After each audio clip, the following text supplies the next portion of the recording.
welcome back to another episode of Leaving the Farm with Pat and Tami. We got Katie on as well. How's everybody doing? Really, really good. So, I noticed you you were there, and it's like, whoosh, you were gone. So I have the board open, so never worry. Hey, the lifesaver. I got your back. You got mine. I got yours. That's how it works. We do this together. Yeah, I was on CNN and ended up picking up something and had to reboot. Oh, nice. Yes, they're just a loving mass media network thing. And, this week has been really interesting. They've got new suspects in the West Memphis 3 killings. I was reading earlier. And the most ironic is, of course, they come out of the woodwork, and now they're saying it was a stepdad and all these things. But part of that is that the eyewitness to this case, they're saying that they made police reports soon after the killings, and the police ignored them based on what they were reporting, and they never followed through on it. So I urge everybody to watch this new happenings in the West Memphis 3 case because it should prove to be very interesting. Again, last week we were covering how law enforcement tends to create things out of thin air and point fingers at people who are innocent. And again, we're witnessing this now again in this case after so many people had their lives destroyed. They spent time in prison, and now they're after somebody else. When in reality, again, law enforcement didn't do anything in regards to the original witness reports, so there is indication that law enforcement had a hand in this murder or these murders. And everybody needs to be aware of what's going on. How are you, Katie? It's been a while. And how are you, Pat? Awesome. Friggin' awesome. We're getting a lot of stuff done. I'm watching the world just go whoosh in front of my very eyes, so it's pretty cool.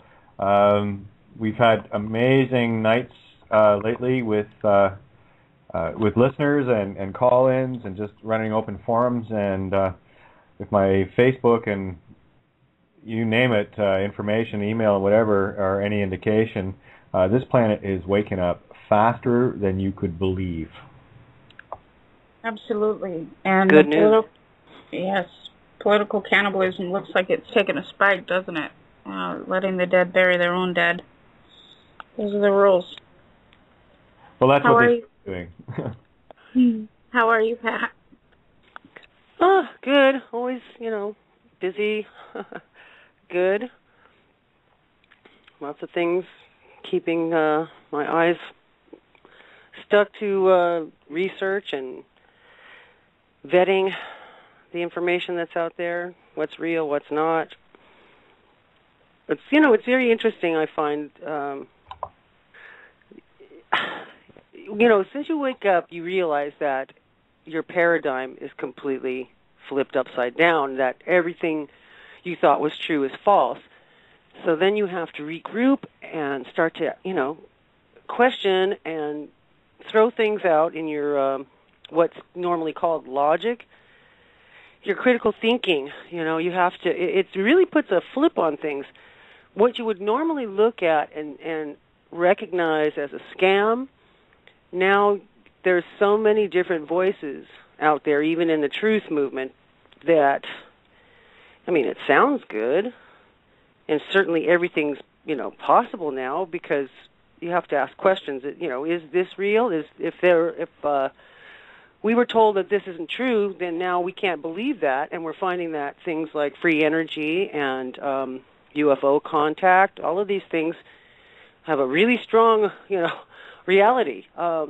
They've been suppressed. So, you find that there are storylines that are being promoted that kind of pull people and their minds completely out of, out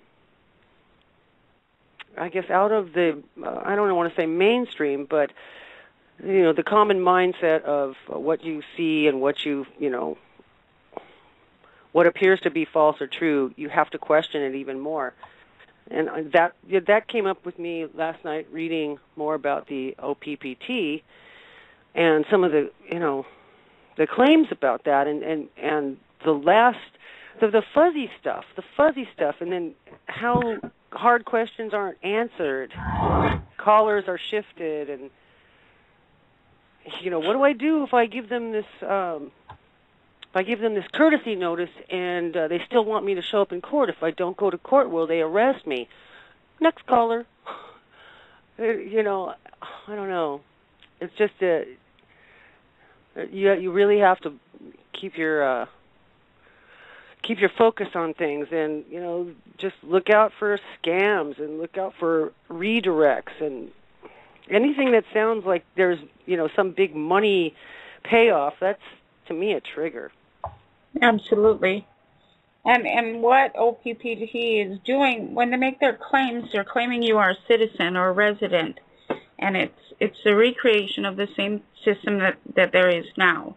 As a citizen, you're going to be killed as one of your benefits of being a citizen because, you under the Articles of Confederation, Article 12, you have been charged, you've been pledged to offset their bankruptcy, and as a citizen, that's your benefit.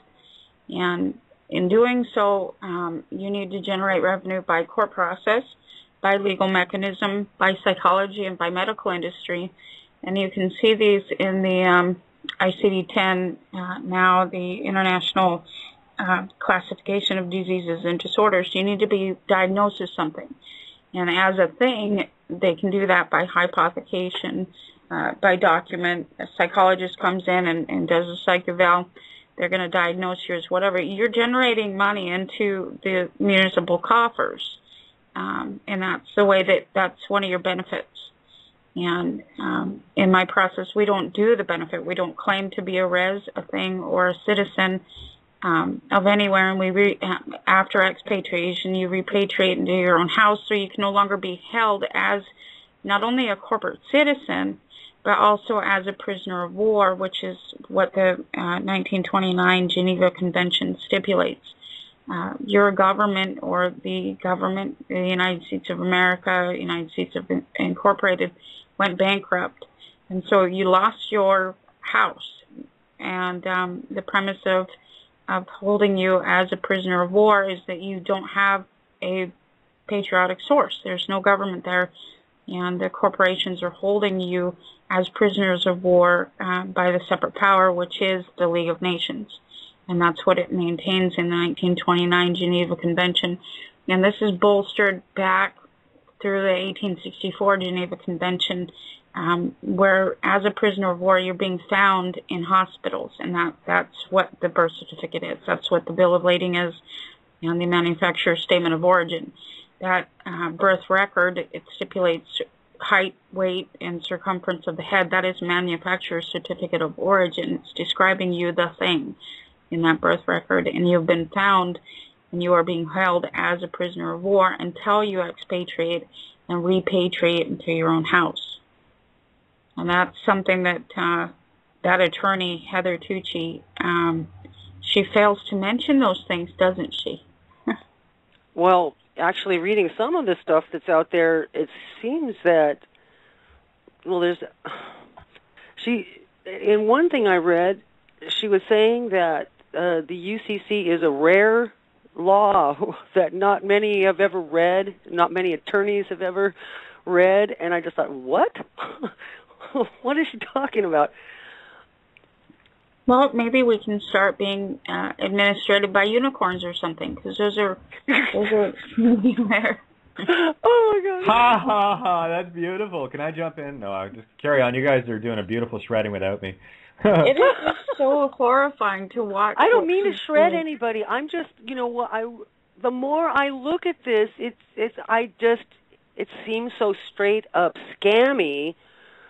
I mean, Morocco, out of range, no one sees the face. The background, it's, oh my gosh. And everybody's just now pounding the table saying, okay, when can we get this, $5 billion or whatever? Yeah, and, that's the sad part too. There are so many out there that, yes, we have incredible need. We've been ripped off, raped, and are being pummeled. So, yeah, people really are hoping that there's some relief there. And that's the most despicable part of it all, that there's this lure. And then the part about, we're not paying anything. She's not asking any money, but apparently donations come in quite frequently, and that's what, supports her and her team, including Patrick, is it Cody something or other, who has just been, I don't know if he's in jail or what, but he's been, convicted of some fraud things that had to do with condominiums. I read something his sister, allegedly, I guess it's his sister, she claims to be his sister, wrote about that, and of course, it's all a big, he's being falsely accused, which, see, then again, you don't know, because this stuff does happen. And so now there's a big, donate to help him. And why didn't if everybody's foreclosed on, why didn't that work for him? Right. Question mark. Right, and that is the true action of one who's in property management or estate management. He was managing those estates, and apparently there's fraudulent action there, and people really need to look into what's going on and what the OPPT is and who they affiliate with, who they associate with, and not only the charitable aspect. So often it becomes a new religion. People don't want to stand on their own. They don't think that they have the ability to stand on their own, and so they're following all these different indoctrinated religious beliefs because they show some kind of promise or something, and what happens when they fall away? Well, then that individual starts blaming God again and saying, "Oh, well, no, I must have done something wrong." Well, Saint Germain is very heavily involved in this, apparently, and there's more of the ethereal, heart frequency speak than there is actual details and and facts. And we're almost there, and now everybody is allegedly supposed to be able to stand on this, foreclosure of all corporations and that sort of thing. But apparently it is not working for some people. But there's always the stories. It kind of reminds me of, some of these things you see on the internet where they always have, whether it's an MLM or whatever. And I'm saying nothing about MLM. When you have a valid product and it's done right and it's got scruples, it works. But for the most part, it's a lot of hype, a lot of testimonials, and leading people by stories that aren't, validated, and that's what I see here. They get the story of somebody, but it's a vague story. There's no person, behind it who's saying this happened to me, no documentation. Oh yeah, it worked for me. I got, all of my, all of my accounts were wiped out when I said this. Prove that. Prove that. Right, and again, it comes back to being the citizen, and foreclosing on a foreign state can only occur with indemnification. Of course, you have to tap on the insurance, but the other aspect of that is under the Sovereign Immunities or Foreign Sovereign Immunities Act 28 U.S.C. 97. A citizen cannot sue a foreign state. Only a sovereign state can sue a foreign state. And so, it blows Heather all the way out of the water based on the fact that she's not with ability to foreclose on a foreign state because she's subscribing as a citizen. That's the bottom line. Well, here would be the argument to that. They say that they are not subscribing as a citizen, that they've claimed life, through their wording. No. You've read that stuff, right? Right, and I've read and then it's kind of like anybody who questions the UCC aspect of this is, you must really subscribe to all of their, the structure and the system. You're still listening to the system, which doesn't make sense because, why would you even, if they were that far above everything where none of the structures in this whole thing matter, then why would you even do the UCC? It's all just convoluted to me, but there's right. constant accusation that any criticisms or questioning about the UCC factor in this just shows that whoever's criticizing must be still stuck in this realm of being dictated to by the system who they are. Well, and that's a function of UCC. If you go back to the Negotiable Instrument Acts, that is the law merchant. Well, then when the Negotiable Instrument Act failed 50 years later, it became Uniform Commercial Code. That is the law merchant, and you are subscribing as a citizen if you're asking for anything and purchasing law from that law merchant, which is UCC.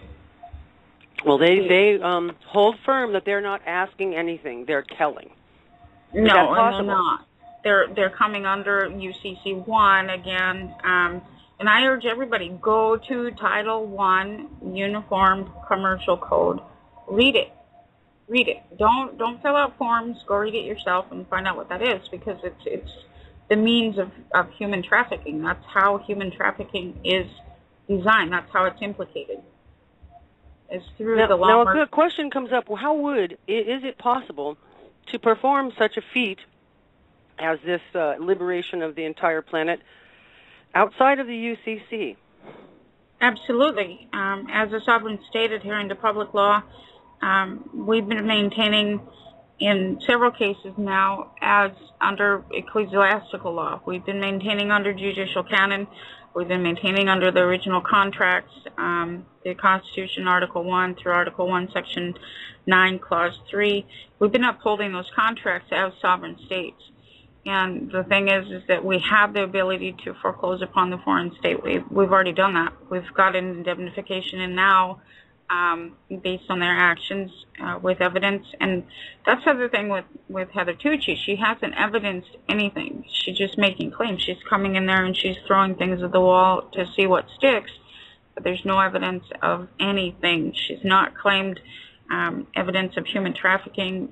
What we did was we brought in our actual contracts, including the Articles of Confederation, which is a contract to maintain human trafficking. And so when we evidence that, we've not been overruled. We've not been nothing. Right now it's just sitting there. But they don't have very much longer until it defaults, because they have to act on the actions and motions in the case. So, okay, all of the points and all of the established status, nothing was argued, nothing was stricken down, nothing. No. The only thing that they were doing was just trying to fake you out with statute or and bullying. And bullying, that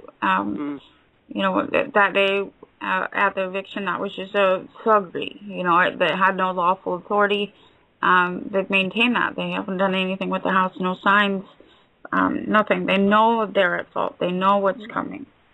And, we're just biding our time as well, because the court doesn't have the opportunity now to sit on this very much longer unless they want to be indemnified, and condemning the court is something that's very bad. A judge has to act on a motion within a specific manner of time, and if that's not done, then they're condemning the court as well, and you just keep moving up and up and up. So indemnifying means they're going to be holding the bag. Absolutely. I'm going to try to break it down to common terms. Absolutely. There was something I stumbled over last night that I thought was pretty... I'm sure probably everybody's seen a page or 500 throughout their searching online, but it was all about the courts and what it was hidden judicial canons, I guess, and it was I think it was tongue-in-cheek, but there's so much reality to it. Right, and that's what people don't read. They don't want to read the judicial canons. Usually it doesn't matter which state interprets it.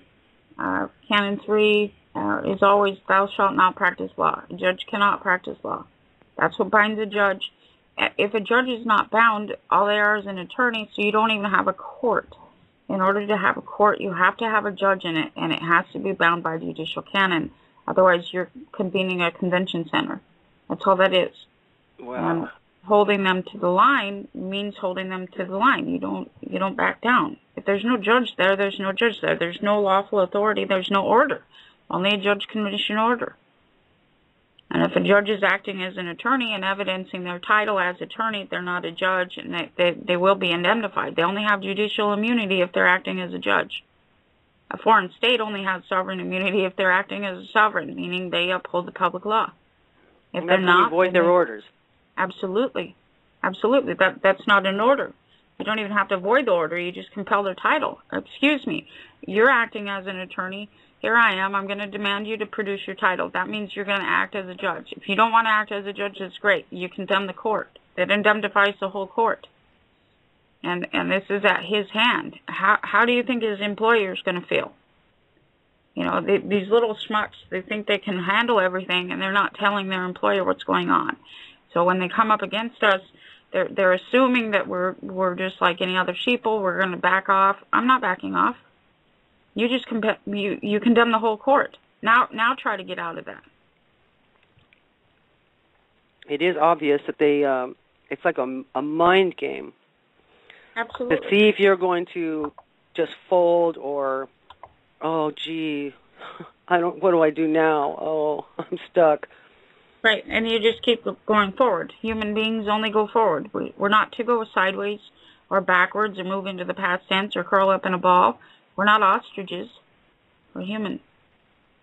And so, I mean, it's been for however long that they could easily they knew by our psychology, by watching us and programming us, what we normally do. Absolutely. Give up.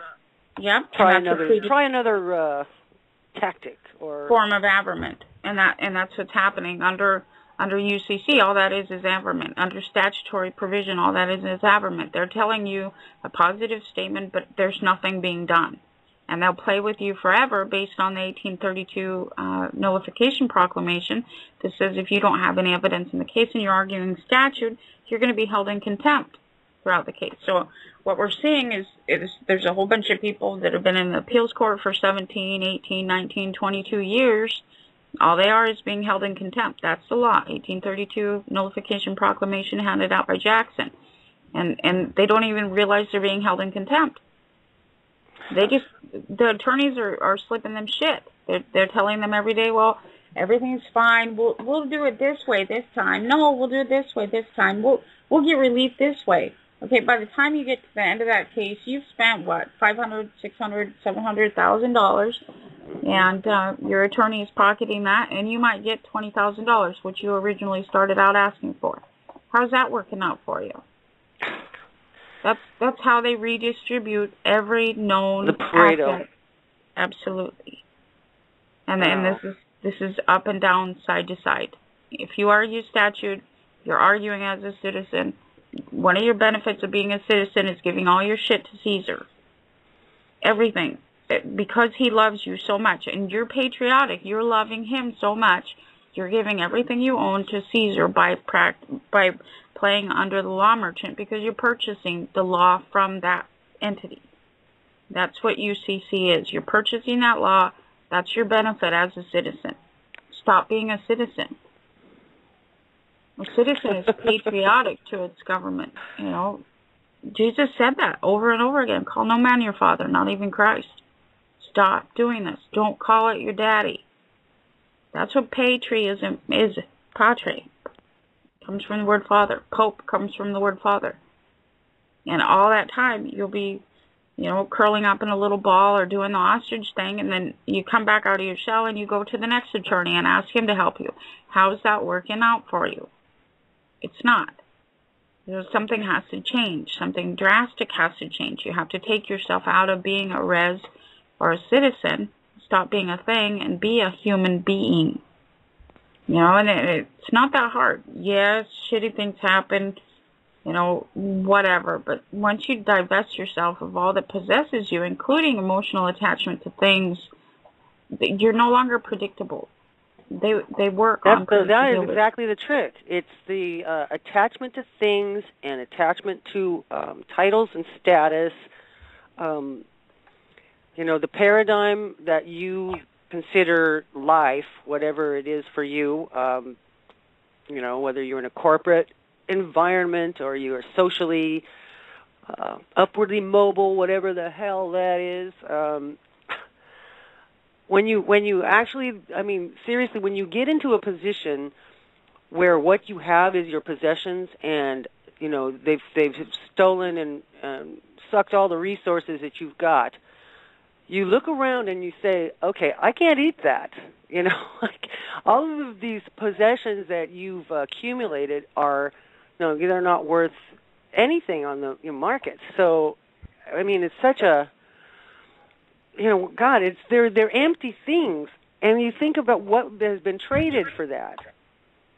When you're holding all our life, we never had to think about this until now. We've been kept busy, kept occupied, kept in a little this rat race, and now we have to look at this. And you're the rat. That's the thing. You're in a rat race, calling yourself in a rat race, and you're a rat. You're a farmed animal. Like a gerbil in a wheel. Absolutely. And going back to the possessing things, when you hold on to something, your body is attached to that. You're putting yourself there as attached to that. So when the court comes in, or when an entity or an agency by estoppel comes in and says whatever, you're holding on to that thing. They're going to beat the hell out of that body that's holding on to that thing. Is it worth it? No. You are a living, breathing being. Stop holding on to these things. You know what happens when you let go? 3 years ago, I left my house because they hit the house. They destroyed everything. They were after the kids.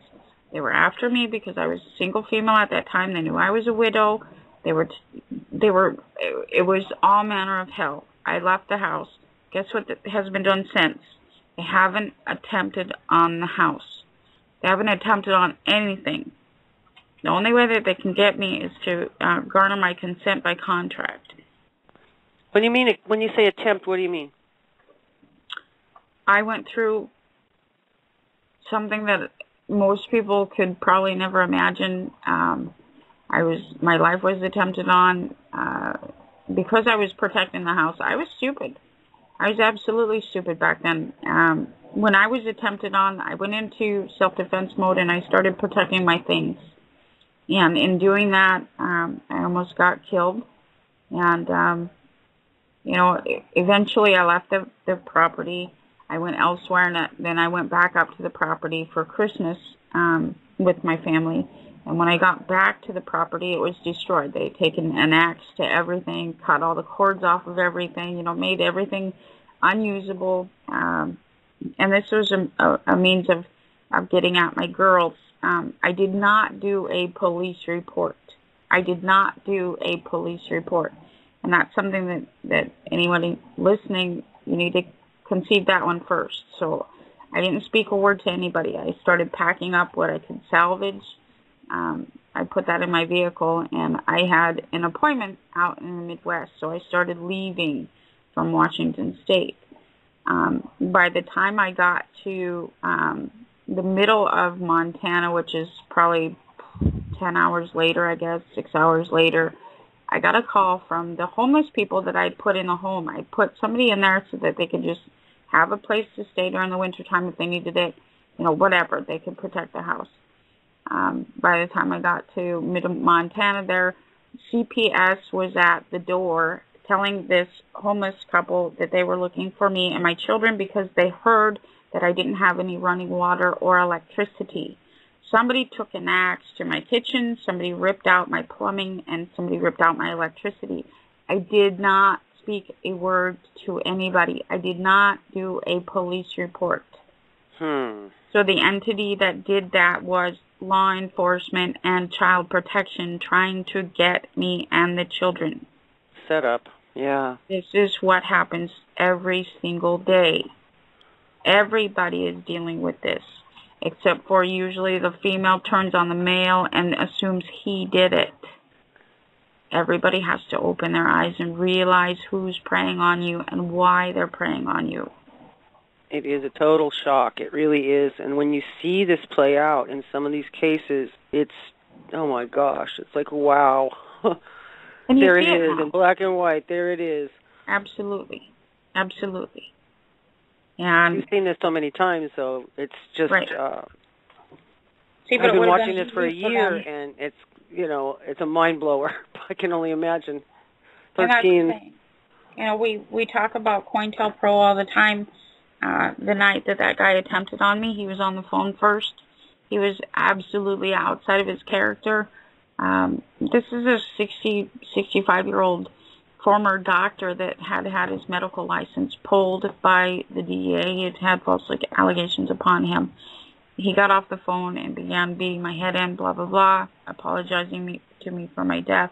And the thing is that if I would have called law enforcement when I walked into the house for Christmas time, they would have fingered him as the culprit. And I would have believed this because I'd already been attempted on. You see so how what that were works? You doing prior to this that led up to that attack? I had turned, what I didn't know at the time, this was, you know, like I said, 3 years ago, the sheriff in Stevens County, Washington, is trafficking methamphetamines and drugs. And I had contacted the FBI prior to that, and the FBI decided to protect the sheriff from me having any voice, and that's why I was a target. Whoa. This is what everybody's dealing with. This is what everybody's dealing with, and they're not realizing that, you know, to maintain commerce, you've got to have certain very specific players, and that includes law enforcement because they're facilitating commerce. You know, sheriff is facilitating commerce. They're breaking things so that you pay them to protect you. Mm-hmm. They're robbing people so that you pay them to protect you. They're raping people so that you pay them to protect you. You have no idea that it's them. And this goes all the way back to the biblical texts. Same thing. Judge comes down from a hill. A judge, Moses was a judge. A judge came down from a hill and said that you guys were all killing each other and stealing each other's wives and asses. How's that working out for us? Because the judge told us that and then offered us to protection if we patronize him. Now what are we doing here today? We're going into court and we're patronizing that ass in the black dress. And he's the same judge and his cronies that are killing each other and stealing our wives and asses. And you can see this every single day. I can't count how many times I've had male clients whose wives have left them for a priest or a cop or whatever else. That's the front line of low-intensity conflict. You have to divide and conquer. So you have usually your church. The priest is garnering your wife, maybe nailing her, or you've got local law enforcement nailing your wife. You've got psychologists, whatever floats her boat. But that's the front line on low-intensity conflict. First has to be divide and conquer. They cannot prey on her unless the male is removed from the home. And she gladly removes him. That's why we are seeing so many false allegations. She's specialized. It's just sick. Come out of her. That's the whore of Babylon. She's fornicating with the other father. You know, lately through various newsletters, there's been something, the Corporation Trust Company has come back around. I remember you breaking this out a few months back, and I didn't really dig in. But now it seems a lot of people have glommed on to this. What is that? Corporation Trust Company. Well, that one is a subsidiary under the original 13 colonies. It's still a subsidiary under Northern Holdings and Trust. So you want to look for, the headquarters. You know, whenever you find this trust company, you want to find the headquarters and especially right. In the Netherlands, they hide things there. But again, it's a citizen model. You know, we were talking about that the other night. I was I actually went out to bingo with several elderly individuals, and it was so interesting to actually speak to them, one-on-one, and get to know them and talk about things like euthanasia. In the Netherlands, for example, they've taught the populace that when you age out, you should just off yourself because you become a drag on society. So they're teaching the corporate mentality, and it's absolutely disgusting. They were doing that in the UK several years ago when Kevorkian was not in prison at that time. To clean out beds, they were offing people in hospitals in order to make room for more individuals in their hospitals, and then they put a stop to the assisted suicide because it was being overused. It's being overused here too. I mean, there's so many natural cures. Chemotherapy, of course, is poison. There's more. There's better. And when you're relying on that other father, and you're going to those medical facilities to garner, such as chemical therapy, you're going to be killed. That's their function. Step away from that. Try something else. Do something natural.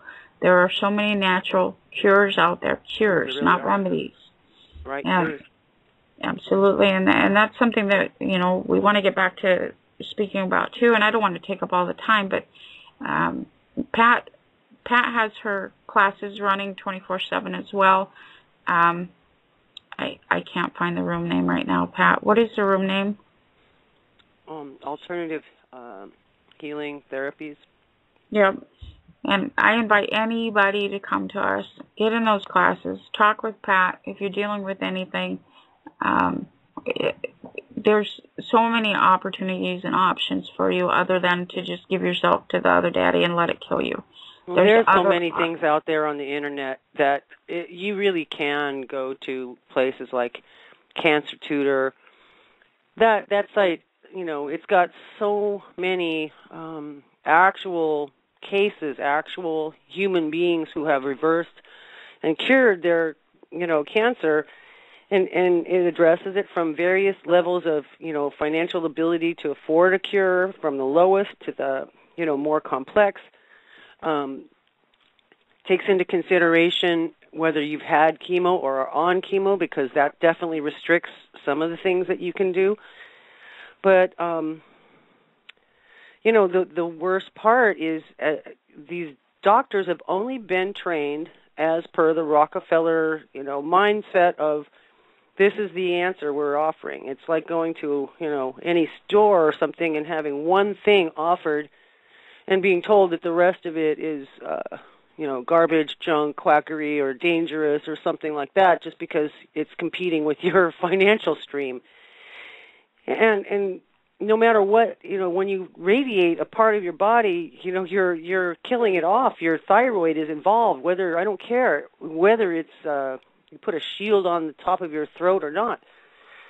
And your thyroid, that is like your master cylinder, basically. We're already being bombarded with radiation that we can't see from all sides, whether you're inside your house or outside. But when you're dealing with the chemo, that is going to take your immunity out. You have a year, basically, before you get it back, if you get it back, and you have to hide yourself and protect yourself from even the smallest things like colds. That's why, whoever, when you're on, there's also the battle between the doctors who will allow their patients to use antioxidants and immune support natural supplements, and those who find that they don't like them. They think that they're going to interfere with the effectiveness of chemo. Absolutely. Which is hard to believe. And you can see this again with antibiotic use now. One of the most profound things is that most people don't look at, they're not going to go research their antibiotic because, it's prescribed by a doctor. Now, the major antibiotic that they prescribe after and in between chemotherapy is, again, trimethosulfate. And trimethosulfate is a chemotherapeutic antibiotic. And so what it's doing is it's breaking down your immunity even further. You're going to feel good every once in a while, but you're not going to feel good at the end because their intention is to kill you and extrapolate every known asset you have. And so what you'll find is you'll start running into, like the caller last night on the Bo and Rocco show, I felt so bad for her. Her mom's being held hostage now. Insurance runs out. And this is what cancer victims are seeing every single day. Their insurance runs out. Well, we can't pay for it anymore. Okay, so we'll go to a private hospital somewhere else. We'll go to Mexico and we'll pay them. That's how they're extrapolating you. They're garnering every last asset, holding you hostage by the medical industry. Well, here's the thing, too, I want to make clear, is that I don't believe personally that, all doctors or even a majority are aware of this. They may have some inkling of it. I don't think it's necessarily their goal to rip you off and kill you. It's just it's a built-in system, and they've only been given so much training, and this is what they do. And you're a number through the system. They don't get attached. They do what they can within their limited scope. They're useful idiots for the pharmaceutical industry. Right. And you can see that. A farm rep walks into a doctor's office, hey, let me give you all these samples. Yes, these are good for you. The FDA approves them. That's as far as the extent of knowledge for these doctors goes. They've got a desk reference that they might encounter every once in a while. The PDR. Yeah. Right. They really don't have a lot of time to look up these medications, but when you go back to who the villain is, it's the FDA, it's the Ethics Commission, Ethics Attorney. You've got the FDA with the contracts through the Ethics Commission to use you as a human test product. That goes back to the Articles of Confederation. You were pledged to offset the Congress debt. Congress's debt, not yours. And this is how you're offsetting that debt. You are being extrapolated. You are paying back what they owe whoever. So we need to get out of this. The medical schools are actually supported and funded and subsidized by the pharma industry. And the media of course, they're going to offer their heavy training. Right, and the media, if you look at the corporate, the Board of Governors, Broadcasting Board of Governors, you'll find they own the majority of the institutions now. They own the majority of the media. They own the medical industry through Northern Holdings and Trust. You got to go all the way back to the inception and look at who's holding the keys. Look at who's holding the puppet strings. Okay. So looking at Northern Holdings and Trust right now, all of these holdings here, there's like 100 on this page. These are all under Northern Holdings and Trust. And Northern Holdings and Trust is what, the IRS? Attorneys. That's the Internal Revenue Service. And going back to what the original 13 colonies are, a colony means a farm or landed estate. Okay, so you're on a farm. You start out at the farm. The Internal Revenue Service generates revenue into those original 13 colonies, which is Congress. Congress holds those original 13 colonies. So every time, and this is not just on the medical side, this is on the court side. The 1789 Judiciary Acts maintain those revenue streams. Every time you go into court, it's going somewhere into the original 13 colonies. Psychological industry, medical industry, it's all being generated into those original 13 colonies. This is Congress. This is the Board of Governors. So if you're looking at being an employee for one of these Procter & Gamble, Google, AT&T, Oracle, Philip Morris, Abbott Labs, Qualcomm, whatever, Home Depot, Schlumberger. So you're an employee there. Of course they're going to enforce your need to pay taxes, right? And worse. And worse. I've never seen anything so horrifying. You and I, we're out of the system. We're not working for those corporations. Now that the National Health Care Acts and Obamacare have been passed, those corporations are forcing you to get insurance so that you can be maintained under medical industry. Again, how's that working out for you? You're going to pay out the ass. You're going to be redistributed by your own corporation. Because now they can control you. You work for them. You're their employee. They can tell you what to do. And they can tell you they're being pushed. Yep. And that's what they're doing. They're raising their retirement accounts. Just now we backed off the IRS off of one of our clients in Illinois, and the law firm came in and said, no, we want a part of that retirement account. Well, they already hold the retirement account. They're trying to get at those assets At first, they used the IRS to come in. We said, no, you're a joke. You have no authority here. And then the law firm itself came in to make a claim on that account. This is what they do. This is the same thing as Walmart. Your Walmart retirement account, same thing. IRS comes in, they can't get it from that side. Walmart's going to take it. That's how we have a caller. Corporate welfare. Hi, caller. 703. Did you want to say something? Did you have a question, or are you just listening? Area code 703. Hello? Hi, Hello. How are you? Hello. Hi, is it me? Can you guys hear me? Yeah. I can. Oh, I'm so sorry. Oh my God, I didn't can hear know you too. Awesome. Welcome. Who we got? Hi there, I'm Jenna. You know, it's really interesting. I got a notice through Medicaid of it's a brand new thing that's been implemented on estate recovery. So no matter if something happens to anybody in your family, they automatically are the beneficiaries of any property that you own through Medicaid. Just got this notice yesterday.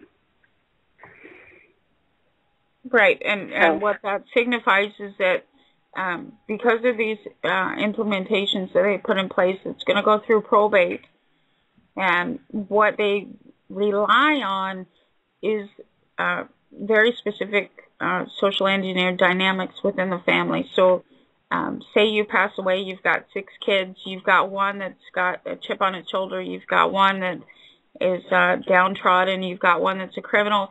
The criminal, after criminalization, cannot hold a stake in your estate already by the laws that they've passed, which is abatement of a freehold already. Once it goes through probate, the downtrodden is going to argue with the princess there or whatever else, and so they're going to redistribute your assets for you after your death, thanks to the attorneys poking everybody into action. So those promises by Medicaid or whatever, that's another form of aberment. Once you enter something into probate, which is abatement of a freehold, you get to play with the attorneys, and they'll poke on all your kids and make them fight with each other so they can get at those assets. All they want is assets.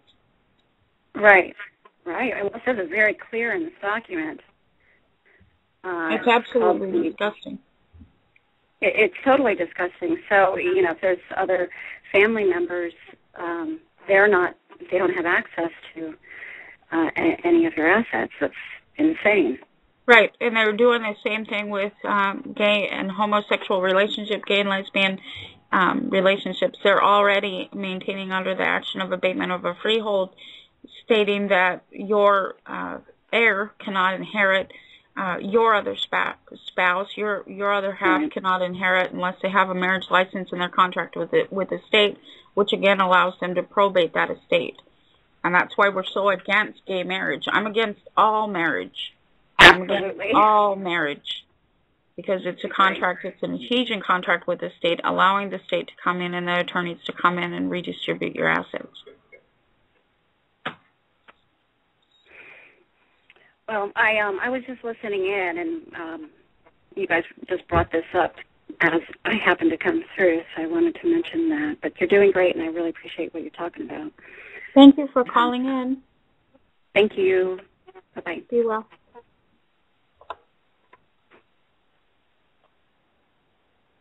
Being an employee is a very risky place to be. Absolutely. And allowing them that kind of control is absolutely disgusting, and that's why we're so against marriage, gay marriage. Stop fighting for gay rights. Fight for human rights. They're human beings. They're not any different than anybody else. Stop fighting for gay marriage rights. That's what they're doing through the Supreme Court right now, and they're offering everybody averment. Oh, I believe in gay rights. You must be, homophobic or something because you don't want gay marriage. No. Stop allowing them to play the game and hold them accountable. Hold them accountable for what they're doing. This is abatement of a freehold. This is probate. This is illegal on its face. Stop allowing them to raise everybody. Get together, be one. This is why the interpretation by priests of the Bible has stipulated forever that there's something wrong with homosexuality whatsoever, that is bullshit. When you go to 1 Corinthians 6, you will find that Jesus said you can only fornicate with the Lord God. That means you can only fornicate by giving somebody an owner your body, being owned. That means being owned. Going into court, calling a judge your father, that's fornicating. Being patriotic to your sports team, that's fornicating. Being patriotic to your state, that's fornicating. Homosexuality is not fornication. It is love for the most part. You know, you have abusive relationships in homosexuality and heterosexuality where there's an owner. Don't allow that. That's fornicating. Don't allow anybody to own your body or use you as a debt slave. Well, you know, the argument would come to mind that, okay, domestic partners, whatever you want to call them, would just like to be able to have the same sort of rights as as others, you know. So, Absolutely. Again, we go back to the expatriation and holding the system accountable for stealing the basic inheritance. Right. Absolutely. That's the bottom line. That is the absolute bottom line. We have an obligation to save each other. This is humanity, whatever it looks like, purple, pink, black, brown, white, polka dotted, homosexual, heterosexual. This is humanity. It's life. It is what it is. We don't impede. We don't put up these walls. We don't maintain these laws. This is shutting up the kingdom of heaven. Each and every statute, UCC, shutting up the kingdom. This is your kingdom. Take it back. We have another caller. Hi, caller. Let's see. Area code 419. Your mic is live. Yeah, this is me. You guys were talking about the old PPT, and I've been kind of into it, just looking, you know, but the more I look into it, the more, especially with these notices and that, you know, people are sending their notices that they're not going to make the mortgage payments and that. Yeah. Now, this is what I'm coming up to or thinking. I don't know if it's right or wrong, but okay. Foreclosures. Now, she's a lawyer. You think she's going to get a little piece of that pie when they start going, oh, they're not going to pay their mortgage payments anymore, so Absolutely. We're going to foreclose. Absolutely, and if you look at the CUSIP numbers and the foundation of that, attorneys are the fund managers on these CUSIP accounts. And attorneys are involved in Northern Holdings and Trust. So if you lose your assets, if you go into the medical industry, they're benefiting on the outside. They're benefiting on the backside of this. Northern Holdings and Trust holds everything. You've got commerce, Walmart, you've got the medical industry, you've got the psychological industry, gas, oil, everything is at their fingertips, and then they offset this by making it appear as if they're doing charities, such as the IOLTA Trust, which is the attorney interest on attorney trust accounts. Go look at IOLTA and see what she's actually doing, because on the backside she's cashing in. Anytime a human being meets its demise through the medical, psychological, or legal industry, an attorney is profiting on the backside.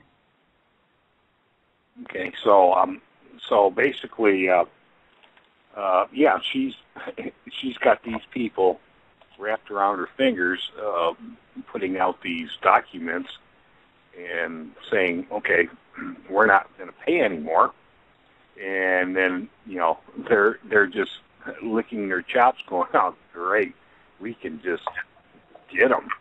Absolutely, and it makes the raise a lot easier for attorneys to do if you're consenting to the raise. Okay, that's all I wanted to know. Thank you. All right, be well. Mm-hmm. How would you check this out on IOLTA.org? Yep, just go to IOLTA.org. You can also, audit them. You can subpoena those accounts if you're of the mind. Most of the time you don't have to. You can just put a claim in to the House of Lords and say you want the clerical goods, because that's what that is. That's interest on the attorney accounts.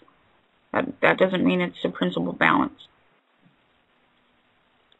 So that's a pretty scathing statement, though. Absolutely. You just made. Well, yeah. I mean, that's what's happening. If you look at what those accounts are set up to do, it's interest. Now, anybody who's been involved in a court case, at one point in time, an attorney will come in with interest. That's abatement of a freehold. They're coming in with interest in you, the estate. Wow. So they're claiming the derivatives, your productivity. Wow. What do you do in a case like that? You nail them for human trafficking, criminal contempt of court, whatever else they're doing. It's the same thing we're doing in all of the other cases because we know exactly what they're doing. You know, the interest comes from the surety bond itself. Only a natural person can be a surety. Only a natural person can be a surety. And I invite everybody to read again Heather Tucci's bond there that she presents on her site, because she's claiming that everybody under that is a natural person. Only a natural person can be a surety. Ooh. Attorneys buy surety bonds through the sheriff. The sheriff already holds the surety. The land, that's you. That's you. That's the estate. Your estate is passed down to your heirs. And once it's seized as a surety, you need to take it back out of their hands and put it back into your house.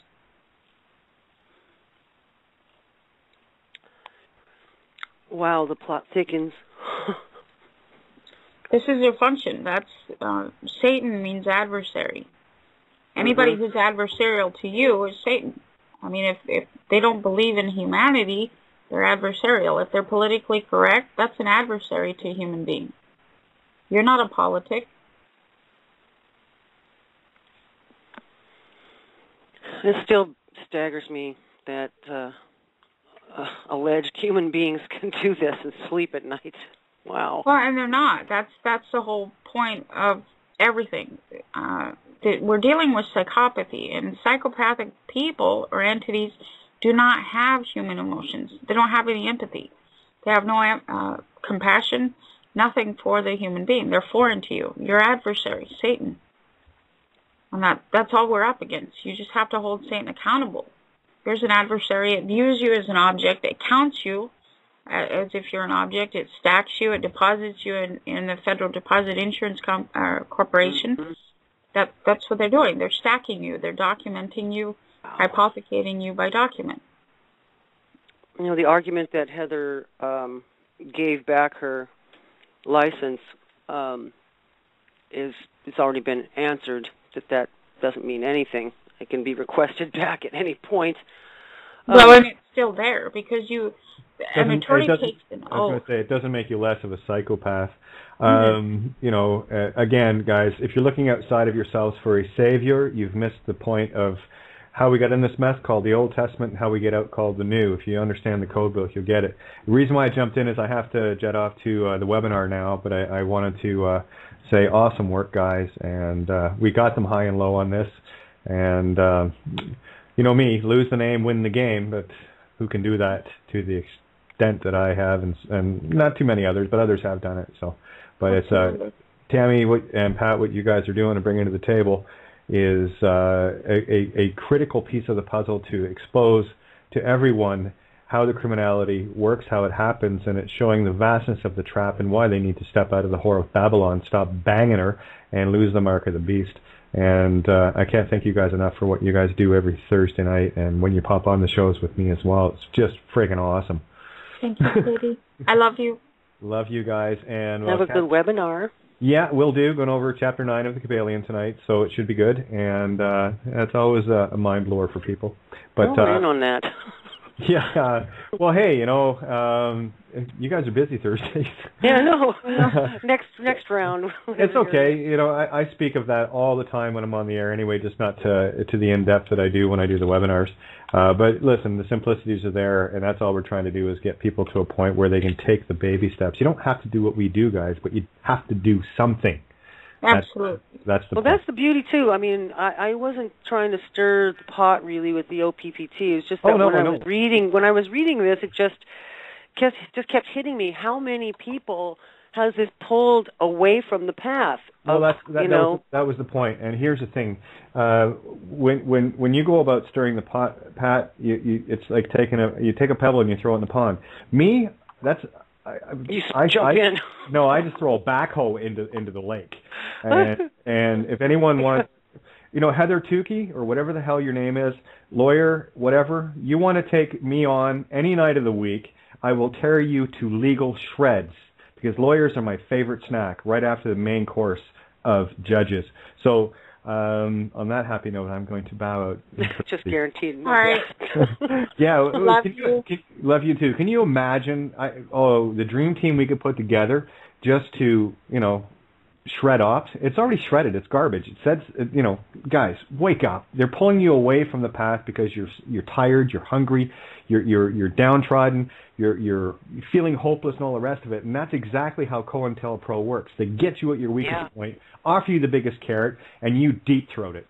So take it out of your mouth and stop following the carrots. Start following. It happens in every Ponzi scheme and every single scam. one. That's the MO. This is standard operating procedure, COINTELPRO. Have a look at MK Ultra. I mean, it's not rocket science, guys. So, if it's too good to be true, guaranteed it is. And all we can offer you is the earned way out, because there's no free ride here. You came here to save yourself. It takes a bit of effort. And on that happy note, I'm going to leave you guys and love you and have a great rest of the show. We'll talk to you. All right. Be well. Good night. If you'd like to call in, the guest calling number is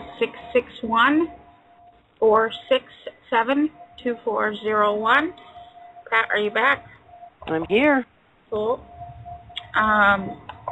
We also wanted to go over health issues as well a lot tonight, because I know that so many people are suffering. There's so much information out there to get out of the situation that you're in. It doesn't matter what it is. Sprained ankles, broken bones. I learned that personally this year too. Yeah. We, you can do anything you put your mind to, and you've got to realize this. Rather than being represented or presented in another way or taken advantage of, administrated, subscribing to something that is not really you, look the other way. Look at nature, look at reality, look at relativity, and stop believing in the consensus reality. There's so much information out there regarding the Delphi survey. The Delphi survey makes everything go around. This whole world is relying on the Delphi survey, and including congenital defects, including now autism.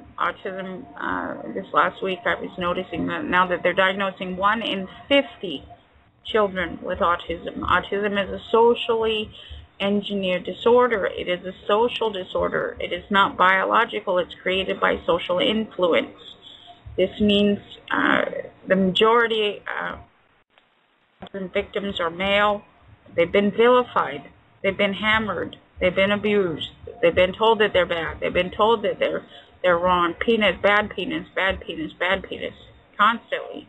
And eventually this allows the child to shut down. They're going to replace emotion with the physical sense of things, with touch, feel.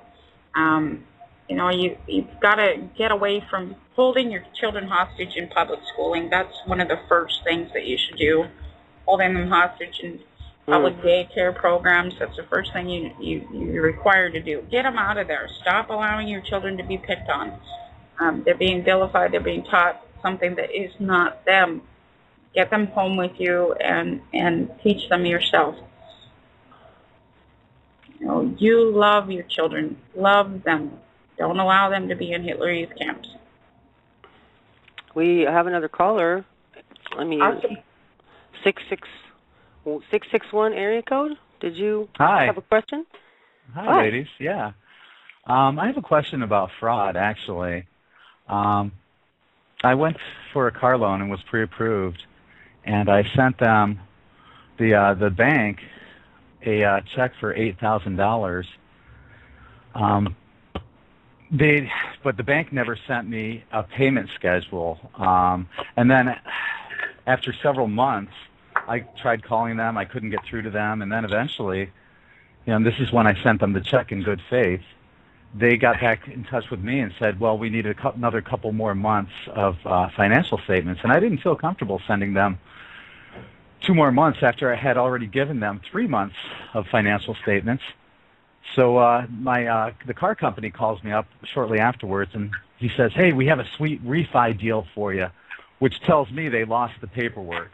Wow. And, so I'm like, no, I'm going to stick with the original paperwork, knowing where I kind of stood legally, that they lost the contract. Well, as it turns out, they ended up sending all the paperwork and my check back to the car company. The car company cashed my check, even though it was made out to the bank. And I specifically asked the car company manager, why he cashed the check, and he said we have every right to cash that check. Now, after I spoke with him, I contacted the bank and asked them if they allowed the car company to cash the check on their behalf, and they said no, we didn't. So that's fraud. What are my rights right now? Well, they're also cleaning their hands too, so you don't look at the original culprit. You need to put them both in the ringer. And get this taken care of. Obliterate the loan itself. Go back and you need to take care of everything with an equitable estoppel. Hold them accountable, because what they're doing, they didn't lose your paperwork. That paperwork goes off into hypothecated states. And so it'll be endorsed here, endorsed there, and it's very rare to see the original documents actually come back, and you've got to really pay attention to the original documents. They have to file them a certain way, yada yada, and most of the time you're not going to get your originals back because they've been hypothecated. They've already traded $1 million in trade on that account. Any credit that you're offered or issued automatically becomes $1 million worth of trading. And even though the loan was pre-approved and wasn't officially approved? Absolutely. And that's how they drag you in there, because they know that they've got $1 million right off the bat. Even if you're going in for a loan for $500 or $1,000, they've got $1 million that they're trading on. Mm-hmm. So what should I do at this point? They want me to come in on Saturday and go for a refi, but this guy's a scumbag. He's a lying scumbag, and I want to stick it to him. Absolutely. You want your money back. Return that vehicle and get your money back and do the equitable estoppel. Come on into the classes, and we'll do a crash course. I would not show up on Saturday. Tell them you'll decline their offer, and maybe you'll talk to them at a later date. But for now, sit tight. Don't do anything, drastic that you don't know what it is or anything. Come on into the Skype classes. I'm on Skype, T. Pepperman. That's the letter T. Yeah, we're friends on Facebook. I'm Greg. Oh, good. Oh, good. Hi. Yeah. I post your videos all the time on N5D News. Oh, thank you. And you're welcome. I'll pull you over into Skype. I'll get with you on Facebook then, and then don't do anything that you don't know yet. And once we get you in the classes, we'll explain everything and what needs to happen. Now, they can't take my car in the meanwhile, can they? I don't believe so, but without a contract, well, I guess they maintain the contract by accepting $8,000. So you're safe there. Are you behind on any payments or anything that you're aware of? I've never been sent a payment schedule, so no. Right. So sit tight. They shouldn't be able to take it, but these law enforcement officials are just thugs on behalf of banks, so I can't guarantee. Yeah, they're lawless. Absolutely. But wouldn't that be grand theft auto if they took it? Absolutely, and that's part of the process is indicting them afterwards. But you have to be prepared for these things to occur because they steal all sorts of stuff all the time, and in the hopes that you'll go in and defend the title and get you into court so they can hypothecate you some more. And that's what we're trying to avoid is even entering into their court realms. An equitable estoppel can be laid down at the recorder's office. It can be recorded, and then they're sent to the entity that's come upon you as a warning shot over the bow, and you tell them, look, there's no authority here. You have nothing. We need to stop this now, or you're going to be held further liable. Well, I mean, if I don't report the fraud, am I aiding and abetting? Absolutely, and that's why what we do is we do the fraud. We take care of it. That's what the equitable estoppel is. Equitable estoppel means that somebody has brought you into law or injured you based on false language and conduct, whereby the court doesn't have any authority, the law enforcement doesn't have any authority to act on a court's directives or anything, and you're completely kept out of that circle and holding them accountable. Okay, so not only are they accountable too, but the bank that casts the check would be... Absolutely. Yeah, Absolutely. They're complicit in fraud as well then. Absolutely. Okay. When they take Wow. out the $1 million in loans off of your back, they're actually maintaining a lien on a public vessel. You are the public vessel. And this is a violation of 46 U.S.C. 313.25. I love your knowledge on this. Well, what happens is, when you hold them accountable for putting a lien on a public vessel, they are volunteering to assume the charge. So I can't request that if they want to keep the check with the understanding that that's the final payment for the car that was sold to me with the original title and lien. I can't request something like that, can I? Yes, you can. You can stop it right there, but they're going to come back at you another way. Usually medical or family court, you'll run into family court issues, CPS issues, IRS issues, or something else because they want that amount back. When they're trading those $1 million trades, they're guaranteed. They don't tell their investors that they're committing fraud, and so they've got to keep up the illusion that everything's all hunky-dory. And at that point, they're open up for more fraud than you can imagine. It's just not at the bottom level where you have an entity cashing a check that wasn't theirs or a bank cashing a check that was not authorized. You also have insider trading. You've got bank fraud. You've got everything in between. You've got everything that they're doing, and they're not notifying their investors that these are fraudulent investments. I mean, they didn't guarantee that you were going to pay the loan, right? I mean, they were asking for more information. And so at that point in time, how can they guarantee the value of your productivity? They can't. And so they're screwing the investors out of everything too, because these stockholders have no idea what they're doing on the other side. Okay, well, I'll tell you what. I'll get in touch with you via Facebook, and we can take this in the direction that you suggested. But in the meanwhile, thank you so much for your help. You've been, and you're helping so many more people just with your radio show every week. Thank you. Be well. Thank you for calling in. All righty. Have a great night, ladies. You too. Thanks, Grace. Okay. Bye-bye. Bye.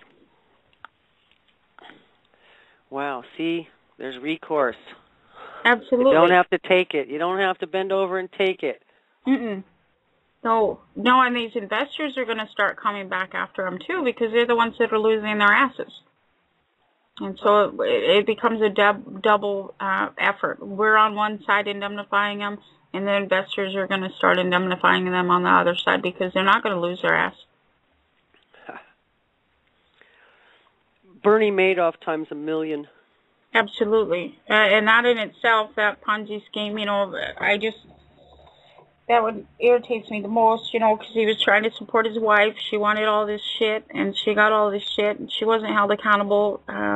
His son was said to have committed suicide after this. That was a form of pushing him into another state of duress, and just destroying him. But, he had somebody else there that was pushing him to get these things.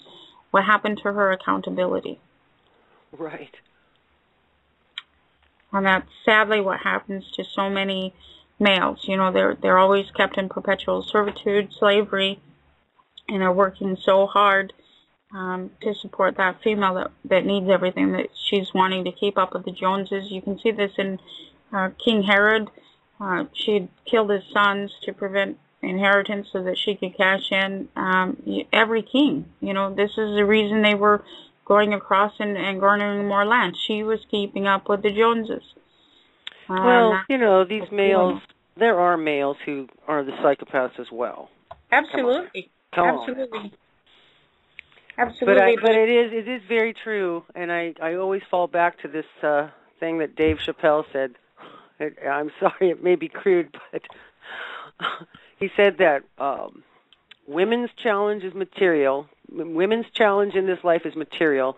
The male's challenge is women. If a man could fuck in a cardboard box, he would never buy a house. I know that's really base, but think of what a man basically would only need and want if it wasn't for the needs and demands of the female in the competitive realm. Absolutely. Pulling her in. Absolutely. And now you see the effect of all the feminizing males and socially engineering them to be like females is having the same effect. Everybody's competing with each other, and so it becomes dog eat dog. That's psychopathy. That's how it happens. It's socially engineered.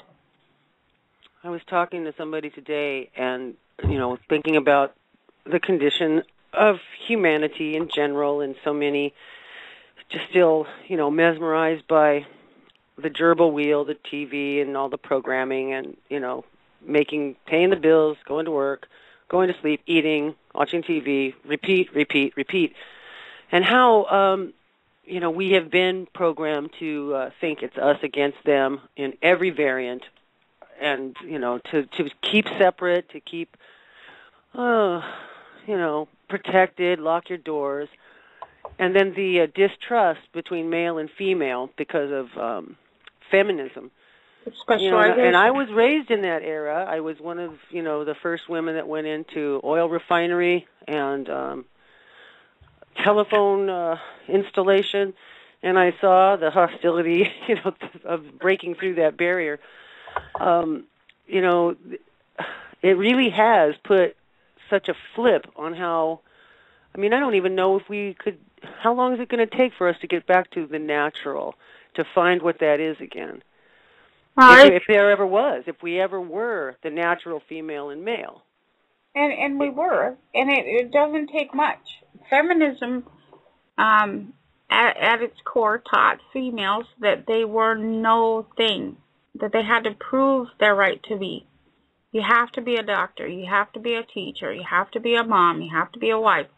That created or socially engineered the female now to always seek her right to be when in reality she already is. And as soon as she realizes that she already is, then she's pissed off too. This is the whole opening of the book. The Lamb opens the book and then his wrath is made known. That's what happens. Once you realize that you already are and that you've been subscribing and going along with the system, being patriotic to the predator, you get pissed off. I'm pissed off. Are you pissed off? Yeah, I'm pretty pissed off. Right, and you realize that you are. You never had to earn the right to be. You never once had to earn the right to be. And keeping up with the Joneses is earning the right to be. You have to have that stuff. You have to have a boat like the neighbors. You have to have this house that's better than the neighbors or whatever. That's earning the right to be, rather than just being. And you're being socially engineered to, you're all out gunning to be, when in reality you already are. You never had to earn any of this. Not one thing. There's a process to unravel from that. Having gone through it, I noticed that somewhere in the 90s, I guess it was with the tech explosion, everything got puffed up,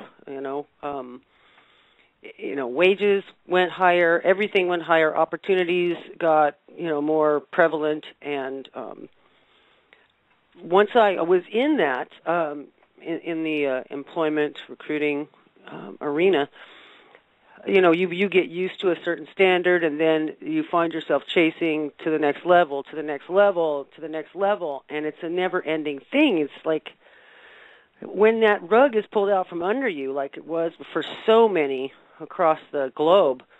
But I think, that's a conjecture, but I know just from keeping in touch with people who are still unable to get interviews or find work they're over 50. They're just not, no way. It's not going to happen. They're being suckered in by lots of little side things like, oh, just redo your resume. It'll only cost you about $500, and that'll get you in the door. So there's all these parasites in that realm.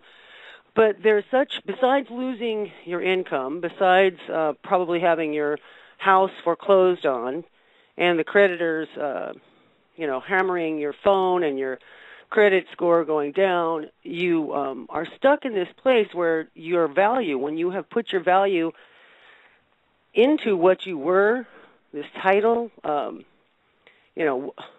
was this or I was that, and now I can't get a job as this. And you have this mindset that your family or people around you expect a certain thing from you to be able to throw money at a problem or whatever. And when you can no longer do that, there is a break in your ego structure.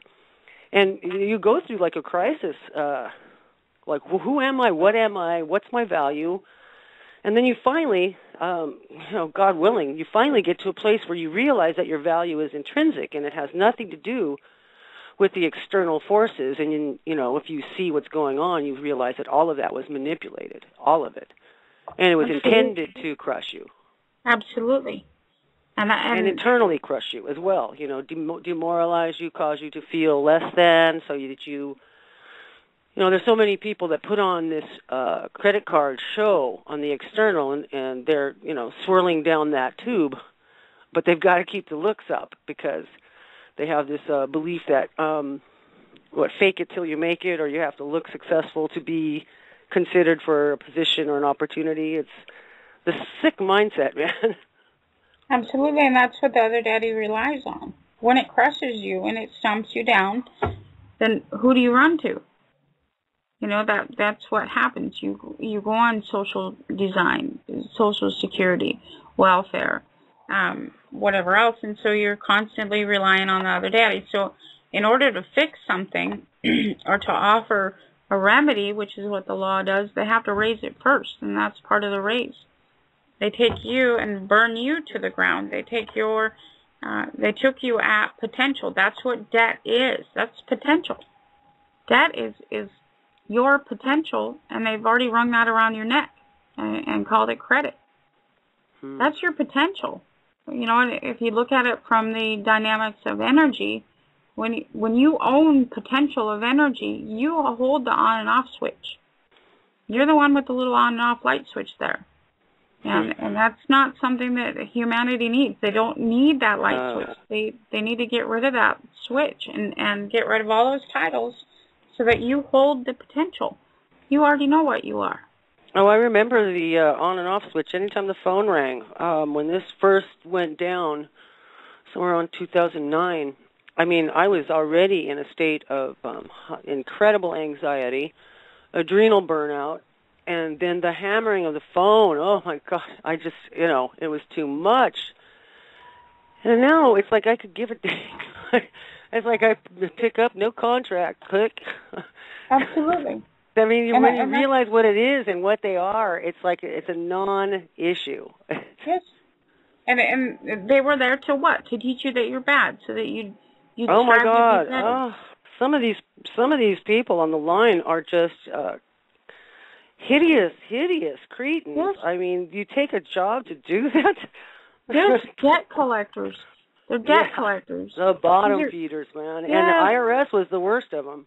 Yes, these are bounty hunters, mm-hmm. and they don't look like bounty hunters. They're called debt collectors, but this is part of low intensity conflict. They're calling you, telling you're a bad boy or you're a bad girl, and here you are. What do? You strive to be better for the other daddy, so you work harder and you redistribute your own assets after that, and you help the system go on and on and on and on, just simply by believing that there's something wrong with you. There's nothing wrong with you. You have to take back your potential. You are already perfect. Absolutely perfect. I don't care if you have one leg or you're short or all your hair's fallen out. You don't have a degree or perfect. Yes. You're perfect already. They taught you that you weren't perfect so that you'd be a good farm animal. Good You know, farm it's funny animals because that's are one of the first things that hit me is like, I've done everything right. I've paid my taxes. I've been a good John Q citizen.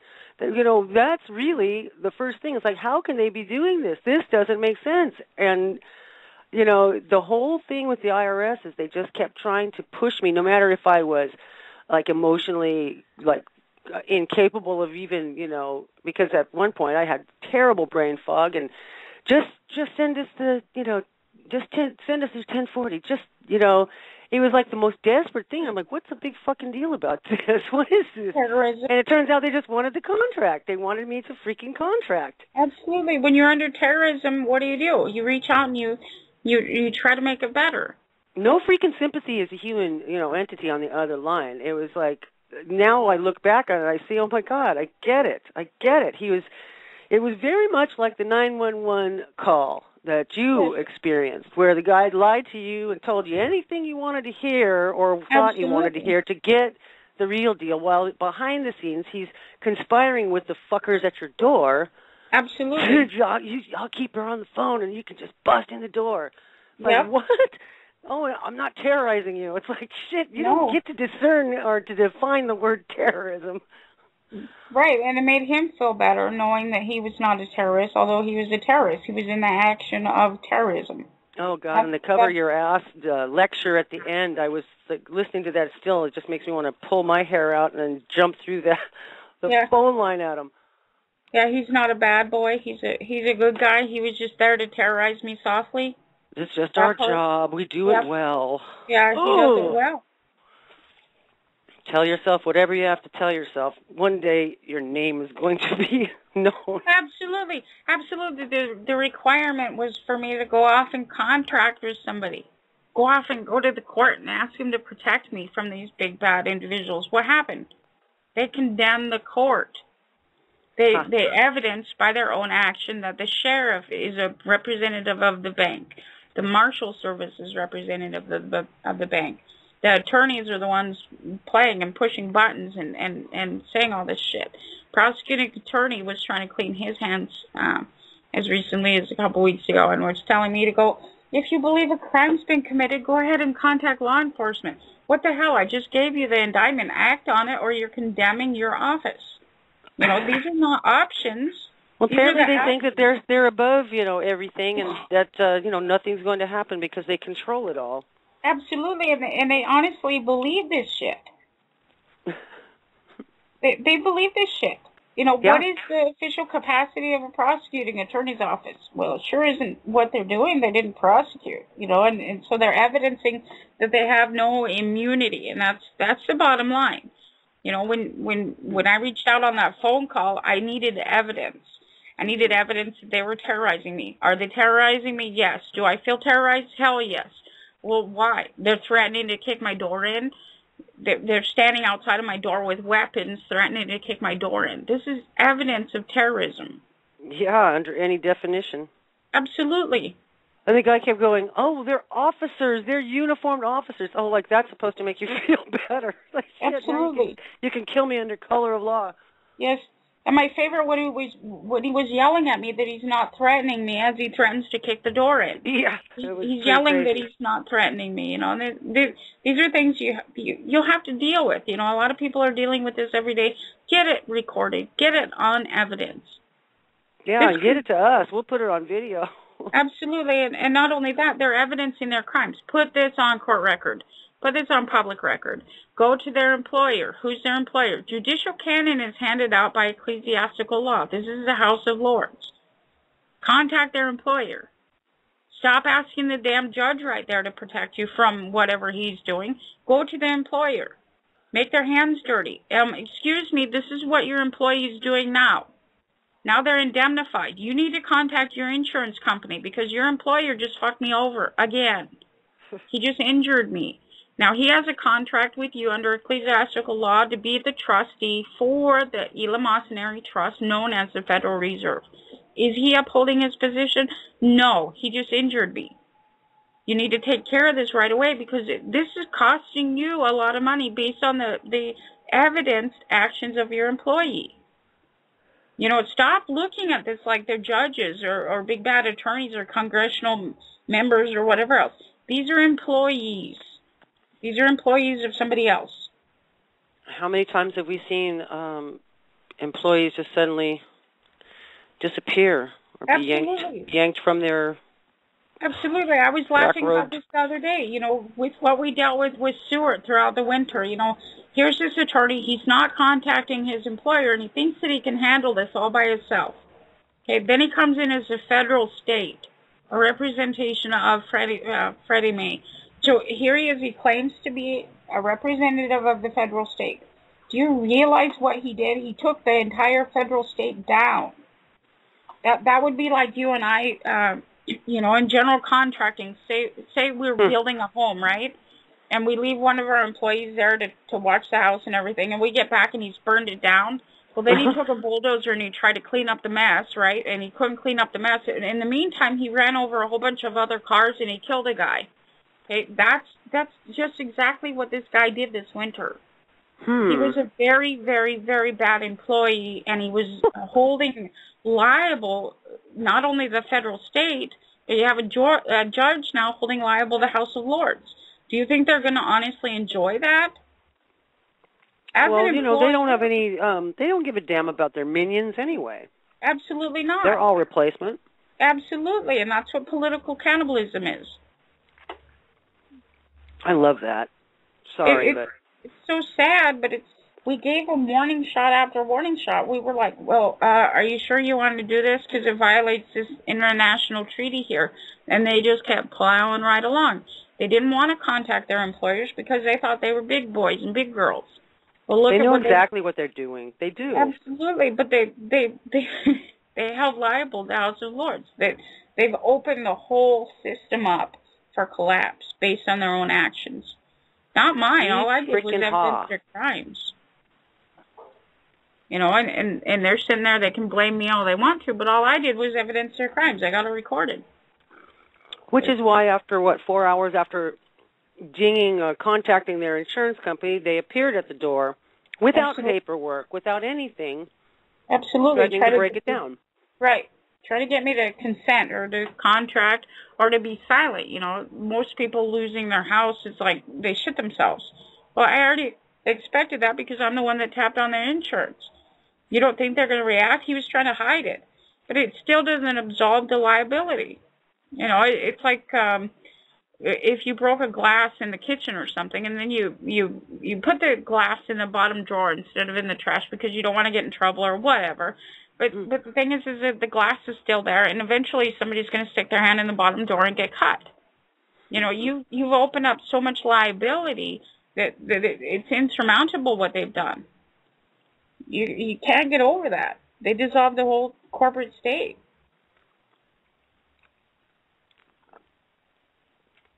You know, you mentioned the fact that it had nothing to do with the property. That this wasn't nothing to do with the property. The bank could care less. It was about a retaliatory. Absolutely. And then that's the funniest part is that, you know, they don't have the estate. He's still in possession of the estate. Come on, this is funny. It's hard-headed, very hard-headed. Absolutely, they fell down. You know, and it's not my fault. I was assuming that, you know, after Stewart, they would get somebody in there that was an actual gamer, but apparently Stewart was the smartest guy they had.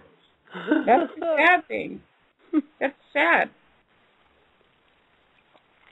So did they actually think that because they were moving you from that house or whatever, that was going to stop you? Well, normally what the female does is she goes running to the other daddy and says, well, oh, no, I'm homeless. I need, you know, Section 8 or welfare or whatever else. And so it engineers that contract. But they had been working on that up till that point. Now, when we first started coming up against them, the judge ordered the NIPSCO needed to shut the gas off. And then later, the judge ordered the NIPSCO needed to pull out the regulation, the meter part. And this was engineered so that I would go into contract. I don't like being cold, just like anybody else in the wintertime, but I'm not going to contract with the other daddy. It's not suffering. I'll put on another coat or use another blanket or whatever else. We were heating water all winter, and to take baths and shit. I mean, it was miserable, but it's nothing. I'm not going to contract with Other Daddy, and that's what they require. They require your consent so that you can be the beneficiary of all this shit that they do to you. But if you don't contract, you are a sovereign. You are not within their jurisdiction, and you can hold them accountable. So this is pretty much spearheading this process all the way through the House of Lords and forward. Absolutely. Okay. And what we've done is we did it on behalf of the entire United States, and that's where Stewart actually fell down. He did not argue that we're not the United States. He perfected title for us. Okay, now break that down, because this is a complex thing, and I think some that hear this don't really get what perfecting title means and how you're doing this for the whole United States. I mean, you're not yanking anybody into a trust or anything, right? No. Okay. Perfecting title is in clear. the action. Perfecting title is in the action. So we came in as not on behalf of, we came in as the United States, and we maintain that we're all being held hostage under court process. We've all been redistributed.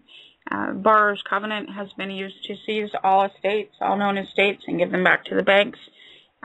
We came in regarding the aspect of posting. That was the original claim, that they had violated the Treaty of Amity, Commerce, and Navigation because we dissented to being posted.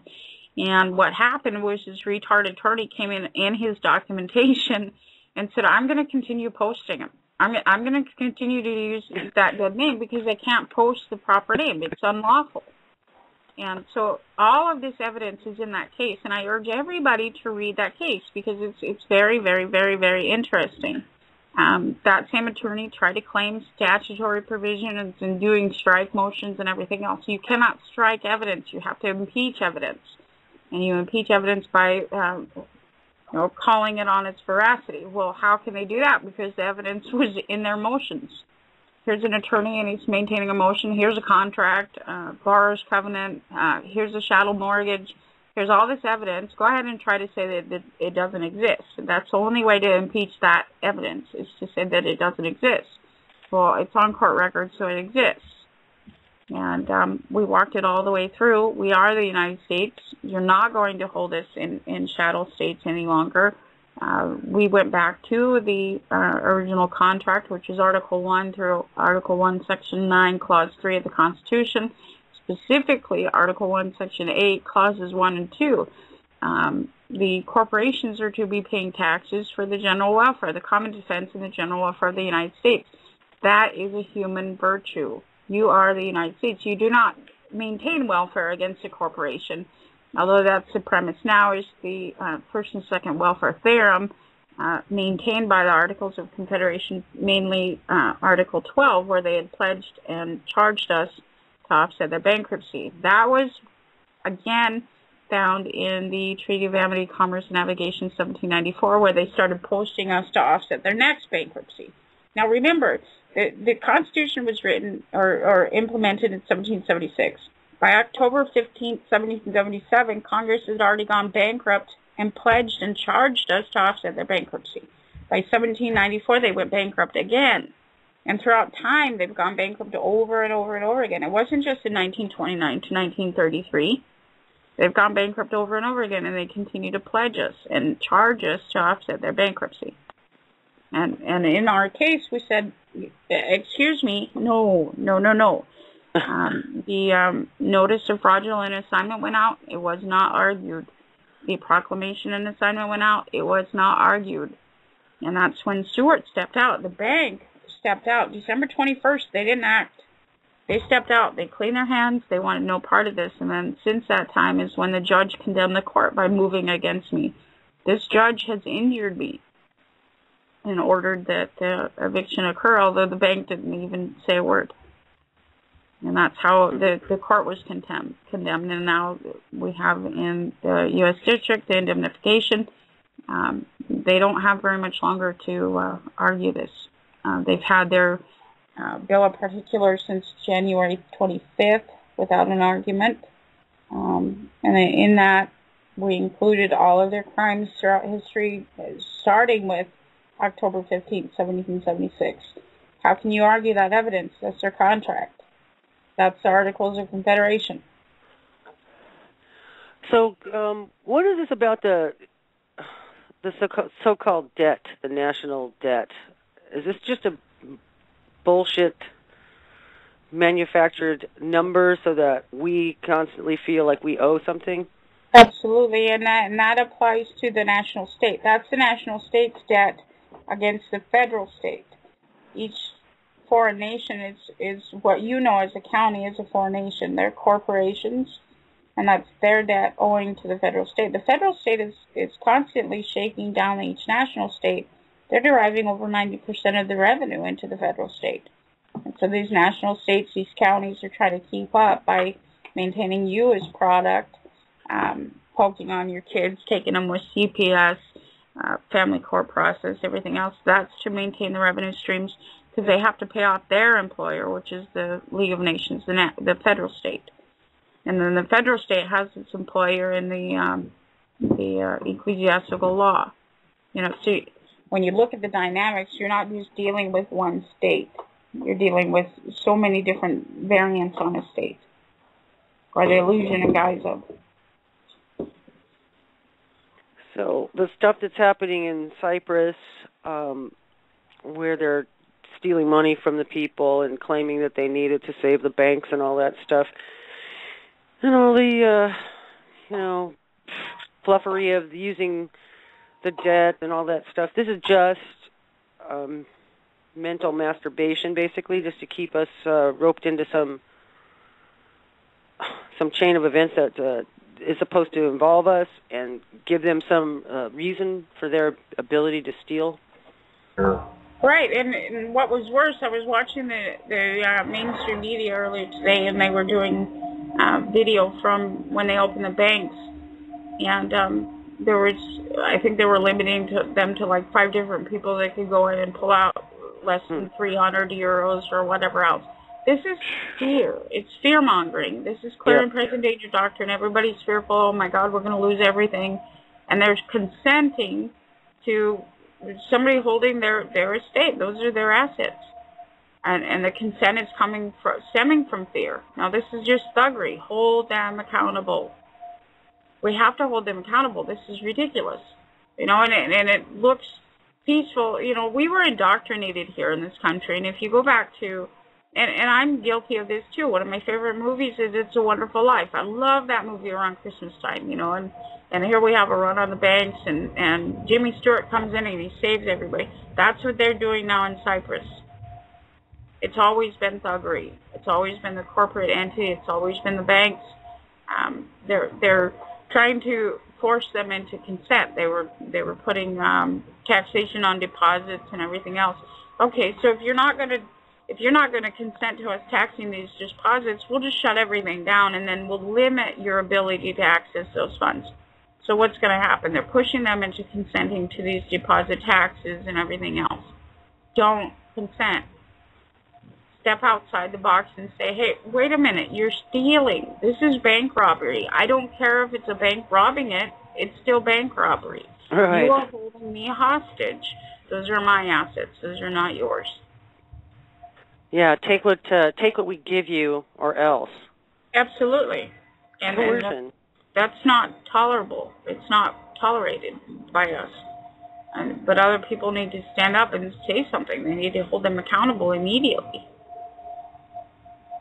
Don't wait. If you want to see the court case, it's located on the Syncrenicity YouTube channel on the video called Evidencing Scandal, One Bank Representative at a Time. That's like the part 1, and then part 2 goes into what happened with the 911 call and all that. But the documents are linked where you can take a look at the case files on the Evidencing Scandal, One Bank Representative at a Time video, just in case you want to take a look and read.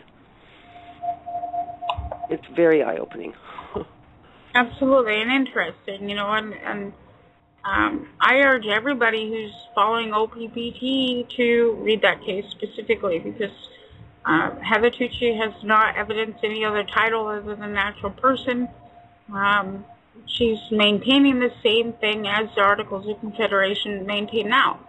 As a natural person, you've been charged and pledged for your credit, so you get to keep on doing the same thing. There can be no claim on any of these assets because she didn't come in as a sovereign state. There's so many different dynamics, and if anybody wants to join in on the classes, they're more than welcome to, and I'll present the evidence. You need to learn everything, not just some things. And again, read Title I of Uniform Commercial Code. Go read the Uniform Commercial Code Act and see what it has to say in there. Go read Anger, Bills and Notes, the second edition, I think it was in, where it describes what UCC is. It stems from the Negotiable Instrument Acts, which stem from the law merchant. UCC is the law merchant. They are selling you your rights and benefits, and you keep buying into this stuff by consenting. Yeah, I mean, whatever their argument is, or the defense is that we came in as living beings of light. We're just being and doing, and we're taking over. We're not asking permission, but we're using the UCC-1. It just doesn't make sense. Right, and what the sheeple are seeing is these forms, the UCC-1. They're not reading UCC-1. They're not realizing what that is. It's a human trafficking schematic, and if you allow yourself to be trafficked, that's great, but you're still, until you do otherwise, you are the franchise they speak of. You are a corporate franchise of the United States Incorporated. So if you go and you attempt a UCC claim or UCC-1 like they're doing, you're making a claim on somebody else's property. That property, until you obliterate that ability, belongs to the United States Incorporated. That legal name is, and it's far more than $5 billion per person anyway, or individual. Absolutely. So what's going on with the rest of it? If she's claiming you get 5 or no 10, depending on your nationality or whatever. Yeah, she's bringing racism into play too. Yeah, what? I thought we were one people. What happened to that? No, you're only one if we say you are. Yeah, but I mean, if it's 33 billion or more, then where's the rest of that going? If you're only going for 10, absolutely. But her claims, if you look at the claims, they're all sporadic. They're not against any of the headquarters. She seems like she's spreading disinformation because there's other players that are enacted, especially the League of Nations. You look at the League of Nations Congress.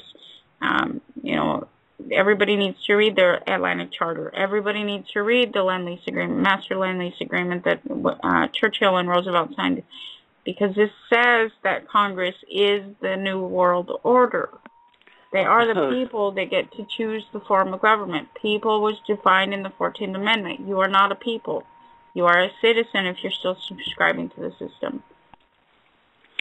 So no surprise that veterans are now being traumatized by threat of psychiatric whatever, because there's a new thing out. We've got 5 minutes, so I'll go quick. Some veteran just reported today that he refused to get some sort of a surgery done, and his doctor reported him to, the sheriff or police or something.